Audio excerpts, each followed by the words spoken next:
waxaa ka dhacday qiso mucjiso leh dalka Shiinaha halkaasoo ay ku dhasheen isbitaalka laba mataana ah halkaasoo markaa lagu wargeliyay waalidkii dhalay carruurta inuu labada mataanihi mid nool yahay kii kalena uu dhintay halka waalidkii ay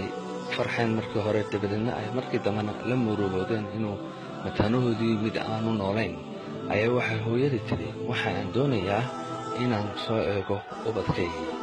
markii ay hooyadii soo dul istaagtay ay eegtay labadii ubadka ahaa ayaa waxay kor u qaaday wiilkii dhintay ee mataanka ahaa markay ku qabatay laabteeda hooyadii halkaana ay ka oyday ayaa ilaahay ma dilinay dhakhtarka ayuunbaa inuu ku sheegay inuu dhintay ayaa ilaahay mucjisadeedii geliyey markaa ilmihii wuxuu ku soo toosay isagoo ooyaya hooyadii halkii qiiradii ay ka ooyeysay waxay u beddelantay farxad taasina waxay noqotay mucjiso aad looga yaabo laakiin